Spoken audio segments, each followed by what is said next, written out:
Well, welcome to our video class on understanding business cycles under our macroeconomic analysis. Let's take a quick look at what we're up against here. In this particular reading, we've got wartime economies, other economies. It usually has to do with printing an awful lot of money, but it can get to where the inflation is just escalating out of control, 20% a year, 40% a year, 3,000% a year. That's your hyperinflation, and that's very destructive to an economy and its productivity and its finance and banking systems as well. So that's to be avoided along with deflation.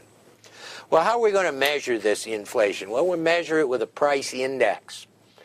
Our first bullet here says a price index is a weighted average of goods and services prices compared to a base period. It's used as a proxy for the overall or average price level or average increase in the price level if we're looking at two different dates.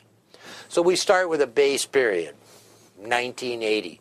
And we take and we say, well, here's a little housing, here's a little automobile, here's a little food, here's a little energy, here's a little this, here's a little that. So we've got what we call this basket of goods. And then each period you go out and you say, okay, how much does this basket of goods cost?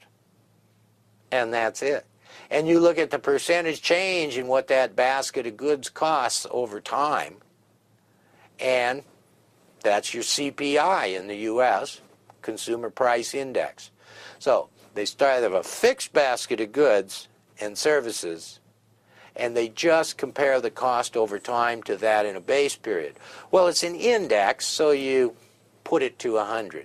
Let me show you on this next slide here. I think we've got a calculation for you to help with that. Yeah, well, it's kind of a calculation. It's an illustration anyway. Okay, so first we find the cost of the basket in the base period. So we find out, well, in the base period it was $2,500. That's what all these goods and services cost. Now we take the same basket at current prices and say, well, what's it cost now? Well, in our example, it now costs $2,900. So that's 29 over 25, and we just multiply it by 100 as our scalar.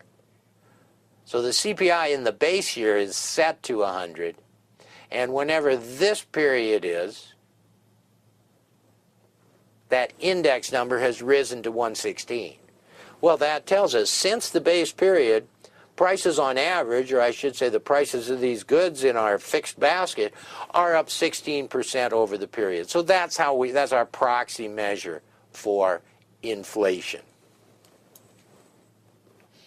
And that's our published inflation rate. Now there's some other indexes that are used. There's a price index for personal consumption expenditures, and this is based on a survey of businesses instead of consumer prices. There's something called the GDP deflator, which is gets us from nominal to real GDP, discussed in another reading in a little more detail. And the producer price index in the U.S., the PPI, is based on the prices of things producers use, crude materials, intermediate goods, and some finished goods prices. The producer price index is thought, at least the way I was trained, that it should show inflation before it gets to the consumer level. Well, that's got some nice sense to it, right? That if the prices of energy, oil, raw materials, metals, and intermediate goods going into other finished goods are going up, then we could kind of expect the prices of consumer goods to go up shortly thereafter. So that's the PPI. But the one we're most focused on is the CPI. That's the one that affects us most. Now, when I said we see that's the inflation we see, that CPI, sometimes we call that headline inflation because it ends up in the headlines of the paper. CPI up such and such annual rate usually over the last quarter, an annualized rate, or maybe the trailing 12 months. When we talk about core inflation, we exclude food prices and energy prices. And the reason they exclude those in reporting core inflation is that they're volatile. Energy prices can be volatile, food prices can be volatile. They're not just changing with overall economic activity over time. So when we exclude food and energy prices, we say we've got core inflation. Sometimes core inflation is used by policymakers in determining their policy response to the rate of inflation in the economy. As we'll talk much more about later when we talk about monetary policy, the rate of growth of the money supply is often based on a target rate of inflation. And more often than not, they'll use this core rate of inflation to determine whether the inflation in prices in the economy is greater or less than the target rate of inflation, which is typically positive, often around 2%. Okay, so now we've got our inflation measures. We know how they're measured. We know what they're used for to some extent. What are some of the limitations? Well, for our purposes here, the CPI is widely believed to overstate the true rate of inflation. And the arguments that support this claim that it overstates the true rate of inflation is that we've got this fixed basket. And there's no substitution. Now, typically, if something in the economy gets more expensive on a relative basis, consumers will shift their consumption toward a substitute good, just like we talked about in our microeconomics. So, if the price of orange juice goes way up, you'll see people drinking grapefruit juice, or they'll drink apple juice. Not all of them and not all the time, but that's the substitution you make.